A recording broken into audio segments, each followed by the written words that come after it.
Welcome to Transformative Principal. I'm your host, Jethro Jones, and you can follow me on Twitter at Jethro Jones.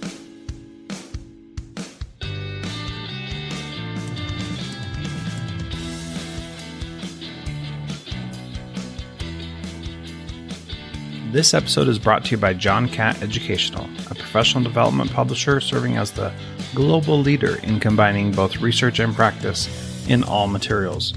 Find timely PD publications to support yourself and your faculty by visiting them online at us.johncattbookshop.com. Great instruction gets students engaged. TeachFX equips teachers with the instructional strategies and job-embedded feedback they need to get students engaged in virtual or in-person classes. Learn more about TeachFX and get a special offer at teachfx.com/transformativeprincipal.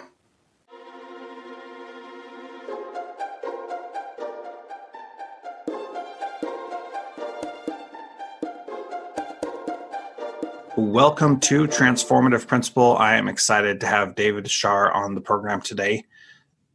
Too many of us clock out of life as we clock into work. Where we once were looking for fulfillment and meaning in our careers, we now just show up for a paycheck.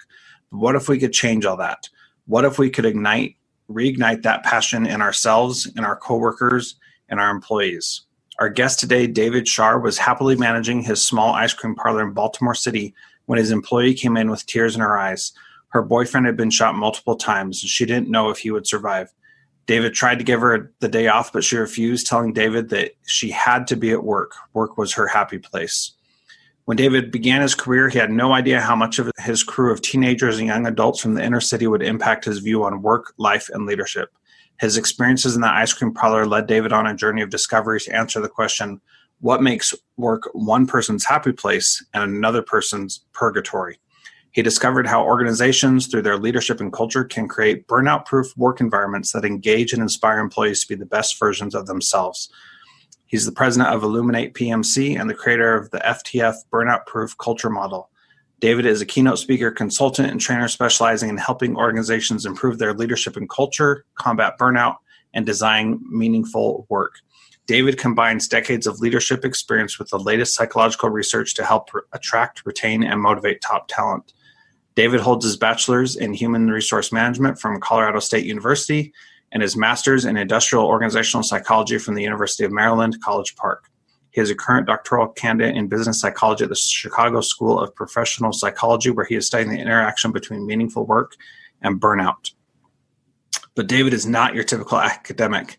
As a scientist and practitioner and translator, David makes leadership theory and business psychology accessible and implementable and fun through the use of humor and storytelling. And David, thank you and welcome to Transformative Principal. Thank you so much. It's such an honor to be here, Jethro. Well, I'm really excited to talk to you today because we are definitely dealing with burnout in education. People are working 12, 13-hour days on Saturday, and then going in and working 18-hour days during the week, it seems. So they are definitely at risk of burning out completely. And I want to talk about that. But first, I want to go back to that story about one of your employees having her boyfriend get shot, and just a tragic, stark reality that many of the listeners that are listening to this can relate to, because that kind of stuff happens in our schools all the time. And what do you do in that situation? One, where you feel great that work or school, in our experience, is a happy place. And how do you help support people who are experiencing challenging times like that? Yeah, what a great question. So it was shocking for me. I'd come from like the suburbs, a spoiled rich kid, and I really had no idea. Like, this was all such culture shock. Because here I am, born and raised in Baltimore City, but the suburbs are much different from the neighborhoods where these crew members came from. And what I found was that their lives were so beautiful in so many ways and distinct ways from my life. And recognizing that first and seeing the beauty in the culture, I think is step one. And then being there for the individuals and letting them know that they're worth something. Because what I found was that when you grow up in the inner city of Baltimore as a young African-American child, oftentimes you are faced with some major issues at school, at home. When you watch TV, you're seeing your friends be vilified. I had an employee who, in a short amount of time working for me, only a few years, had two brothers murdered in two separate incidences, and his mother was in jail. It was such a mess and really a complete tragedy. So one of the core things that I did was we did a lot of volunteering. It wasn't about ice cream for us. Ice cream was a tool to make Baltimore a better place and to spread happiness through Baltimore. And so we wanted to drive that home. And so we found ourselves going out and doing contributing to art classes with people experiencing homelessness and having dance parties with over 100 young adults that were with developmental disabilities, having dance parties for an hour. Every year we did that. We did all these different volunteer initiatives. And what I saw happen right in front of me is that these kids that always saw themselves as the bottom rung of society started understanding that they had so much to add, so much to give. And I think that was really the cornerstone of that, to teach people that they're worth something and to pull that out of them, like the what they have to add to the world and to give to the world. And in the story, it was about giving them trust and believing in them when others might not. Well, those two pieces of trust and helping them see themselves as more than they currently are is so powerful. One of the things that we've talked about here on the podcast probably hundreds of times at this point is the idea that when kids see their potential and when we see them as their potential, not as they currently are, it changes how we talk and interact with them. It changes how we manage the situation that they're experiencing, because we are focusing on them as human beings and what they can become, not just what they are. So let's turn the conversation over to dealing with burnout in a culture. Certainly there are extraneous things like coronavirus that are causing tons of stress and frustration and pressure right now. But there are other things in our lives that contribute to burnout specifically. And so how do we prevent burnout, especially in this time, but also more generally as well? Yeah, so stress is everywhere, especially in 2020. There's so many layers of things that are adding stress to our lives in 2020. But work can add to that, or it can relieve that. So like that story that you opened with, this young woman who her entire life was stress and fear and anxiety. Work was her happy place because work was an escape from that. School can be that for educators right now, because it's a place where people have the opportunity to have an impact and make a difference, to feel like they're in control in a world where many of us are feeling like we've lost all autonomy and control over our own destiny. Work can be an outlet and precisely the place where you get to regain that power. Or work can be a place where there's so many policies in place and restrictions and bureaucracy and interpersonal conflict and all of these things where you just feel like your hands are tied behind your back and while you're trying to have an impact. And I would argue that in education, this happens all the time. But certainly when we enter something like coronavirus, where your hands literally are tied behind your back. Oh, you know that job that we trusted you to do for the past 20 years? Now we want you to do it online. What's online? Like, some teachers never had seen Zoom before in their life. And then teachers who are back in school, we're just going to have you back in school. And by the way, you got to keep your windows open and we need plexiglass everywhere and masks on and keep your distance. And my wife is a first grade teacher. She's been a case study in burnout for me. I told her, this is really hurting my reputation. So I took her on as my personal client and we're good now. But she's a first grade teacher that cannot hug her kids or comfort them in a time when they need to be comforted in that way more than ever, perhaps. So suddenly we have to start reinventing how we do these things. And the administration can stand in the way of that, or they can facilitate that. And that's key here, I think. Yeah, let's talk about how they facilitate that, because I'm sure we all know how they stand in the way of that. And in case you're wondering, if you are standing in the way of it, you're doing the opposite of what David here is going to talk about in just a second. So how do we facilitate that? Yeah, so to facilitate that, we have to understand what burnout is, right? So burnout is emotional exhaustion. It's feelings of cynicism, and it's feelings of like a lack of personal accomplishment, right? Where we're just churning the wheels and not feeling like we have any momentum, like we're having any impact. So in order to engage your teachers instead of standing in the way and creating a burnout, a culture of burnout, is one, we need to give our teachers some control over their environment.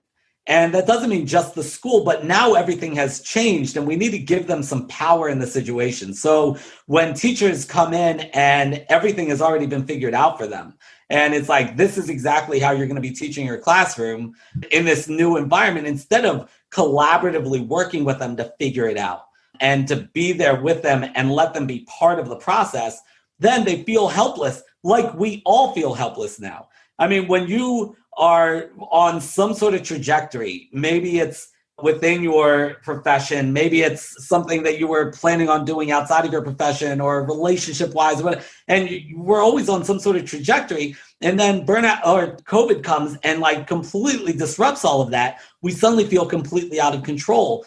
And so to give somebody some sense of control and make it a collaborative thing, I think a lot of principals think, oh no, here's a huge situation that we have to deal with. It's a crisis. And the way we're going to manage this crisis is we're going to deal with everything for the teachers. And the reality of the situation is that that's not going to help. The teachers need some decision authority, some autonomy in order to feel like they're in control, not just of their work, of their students, of their classroom, but in control of their lives. And that can start in the classroom. Yeah, absolutely. And I'm so glad that we're talking about this, because that idea of autonomy will be beneficial whether we're in a crisis or not, which is what you talk about, creating a burnout proof culture. But that idea of giving the teachers autonomy, I heard two stories last week, and what I'm doing right now is I'm calling a lot of principals and asking about what's going on, what they're feeling and what they're experiencing. And sometimes I'm calling teachers as well to get their perspective. And I heard two things that just blew my mind. Number one, some districts are going back to what we used to do, where everybody teaches the same thing in the same way at the same time, to make sure that we, provide the same content to everybody, which sucks the life out of teachers and sucks the life out of kids. Nobody enjoys that, because you feel like you're a robot. And truly, if that's what you're doing, you really don't need a teacher to do that work, because it's much easier to just record it and broadcast it to everybody. So you might as well do that, right? The other thing was that some districts have taken all the planning out of the principals and the teachers' hands and made the decision for the whole district. And so in an effort to make it simple and understandable, they have taken away everything that you would decide in your own school and in your own classroom, and said, this is how it's going to be.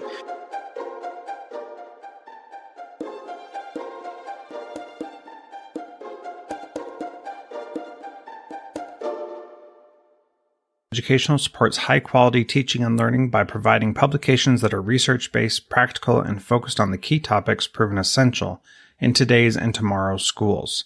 The latest John Catt publications include a book whose bold, transformative ideas amaze and infuriate people around the world, according to one reviewer, a title from global leaders in curriculum planning, practice, and retrieval, one book that says stop talking and start doing with regard to teacher well-being, and much more. These books, used by educators of all roles across North America and worldwide, amplify fresh, engaging voices with practical strategies to create transformative change. Learn more in our show notes at jethrojones.com/podcast.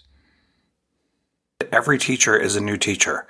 That's why innovative school leaders are turning to TeachFX, whose professional learning platform doubles student engagement online or in person. Special offer, visit teachfx.com/transformative principal. Friend Frederick Lane called cyber traps. We are exploring the myriad risks and adverse consequences that can arise from the use and misuse of digital devices and electronic communication tools. Please subscribe to the Cybertraps podcast, and if you like it, please give us a rating. Here's an excerpt from an interview with Eric Stevens on the value of identity and being ethical in our work with underserved populations. If I approach my research with the intention of helping a group of people, but I'm using the data that they themselves have created and have been replicated by their own personal identity, replicated over and over and over and over, my research is already flawed ethically. Some people, that's not a big thing. For me, it was problematic because I didn't want to feel like I was exploiting people, but I still wanted to help. What I ended up creating was I wanted to understand the prison system at the language level across time and across space in the United States.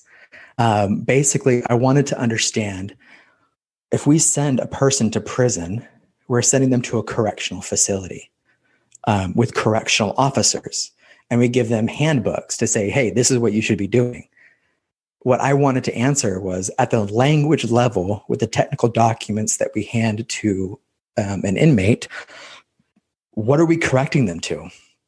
To what standard are we asking them to be at the language level? Check out more from this interview at cybertraps.com/7.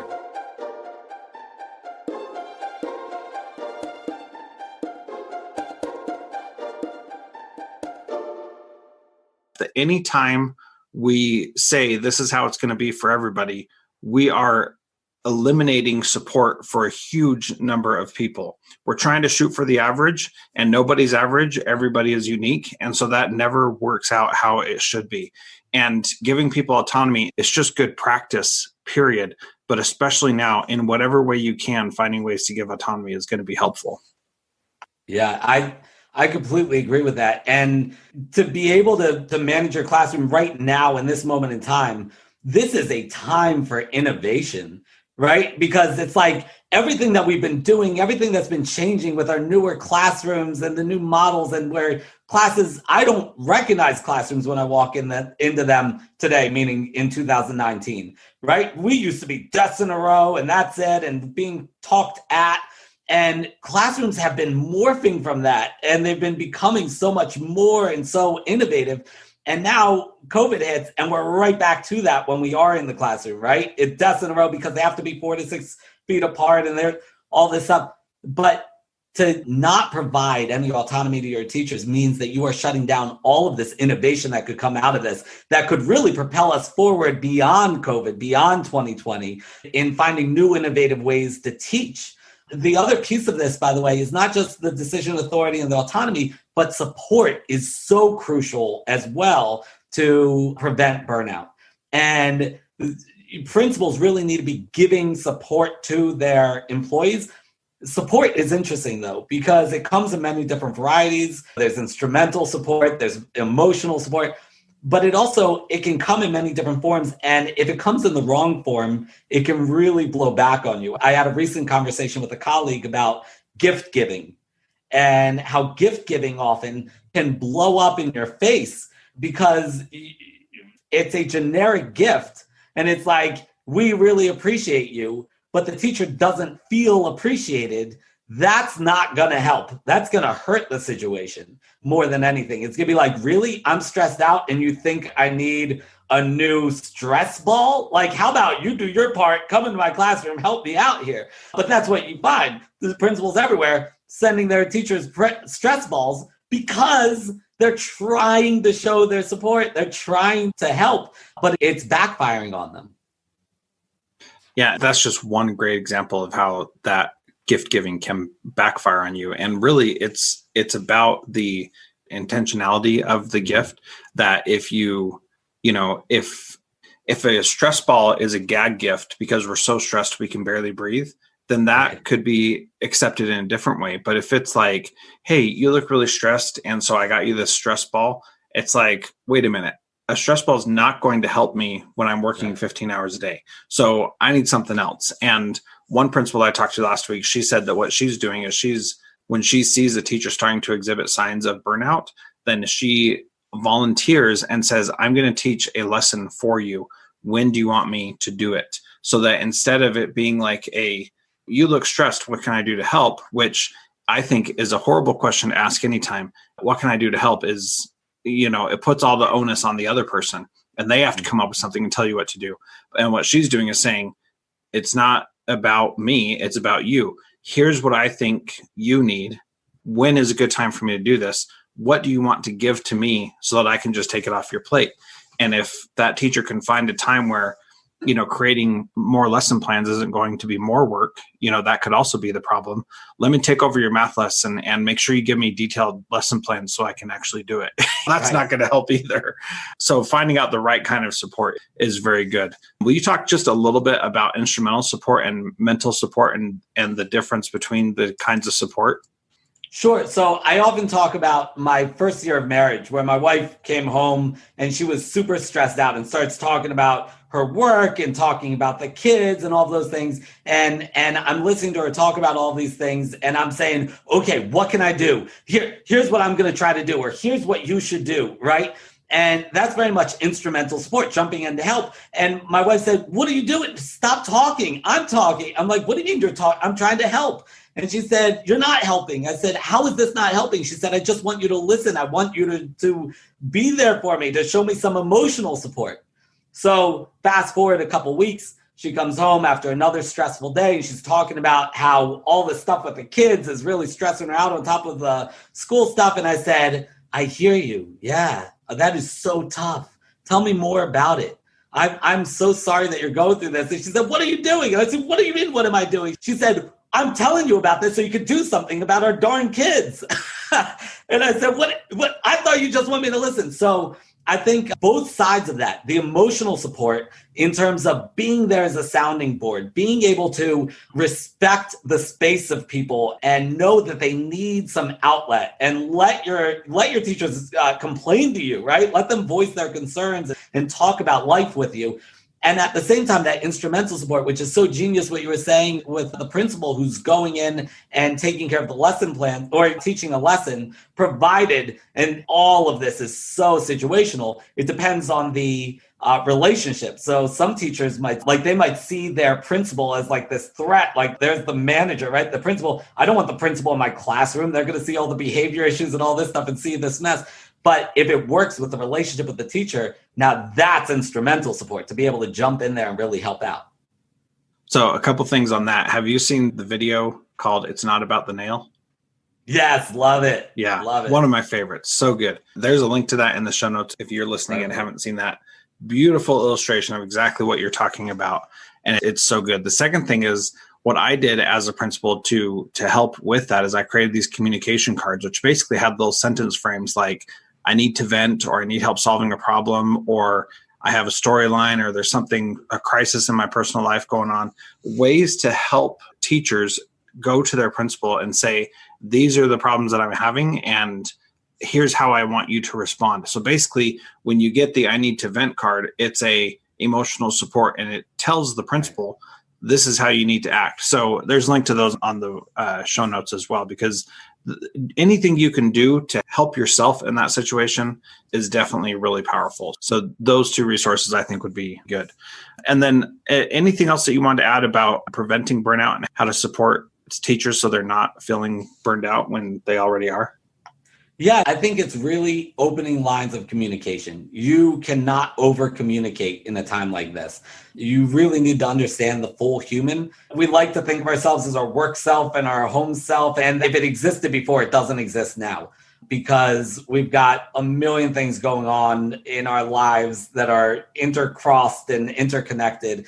And we can't separate from that any more than my crew member could separate her boyfriend being shot, or your students can separate from the trauma in their homes. Your teachers can't separate from that either.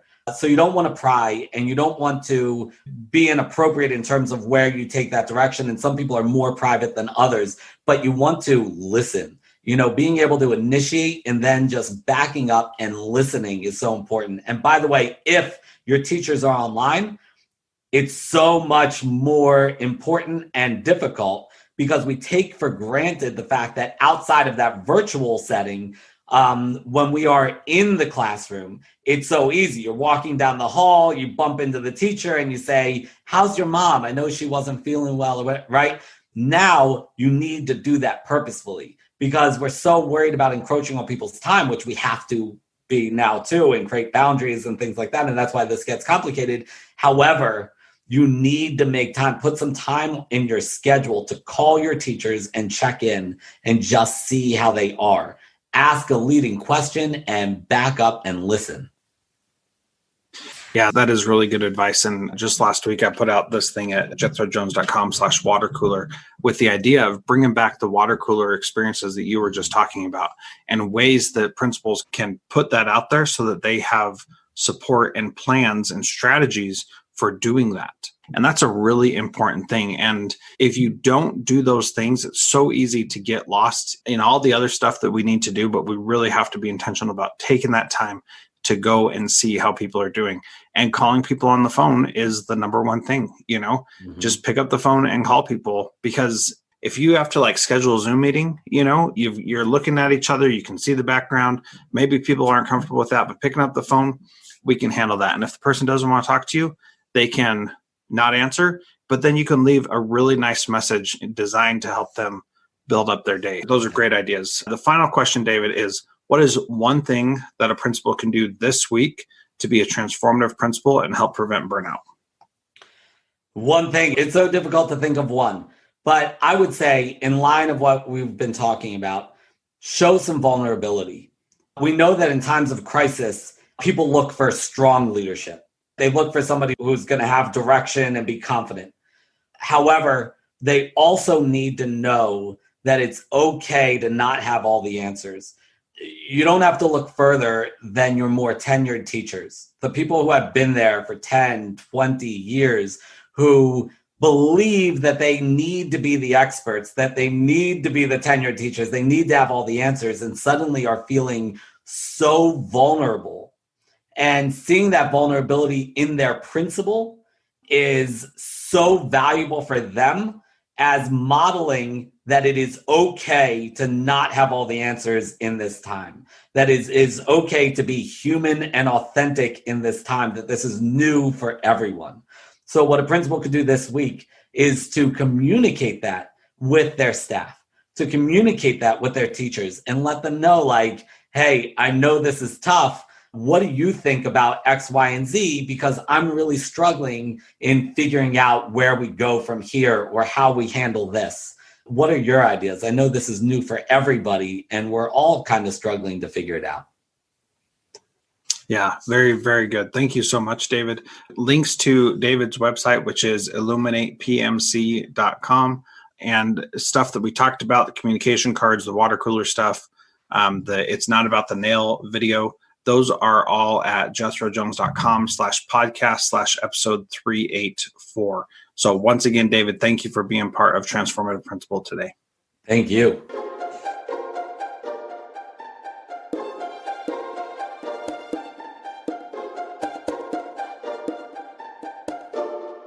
John Catt Educational. If you are a leader looking to make transformative change by providing yourself and your leaders and teachers with professional development that is research-based and rigorous, yet easy to digest and full of practical strategies, check out the latest publications from John Catt. Visit us.johncattbookshop.com to find information on bulk orders or learn much more in our show notes. You can also use the code TRANSFORMATIVE to save a bundle at us.johncattbookshop.com. Using TeachFX's virtual PD and job-embedded feedback to boost student engagement during COVID. With TeachFX, teachers get 8 times more feedback and generate 144% more student engagement on average in a school year with no additional work for school leaders or teachers. To learn more about TeachFX and get a special offer, visit teachfx.com/transformativeprincipal.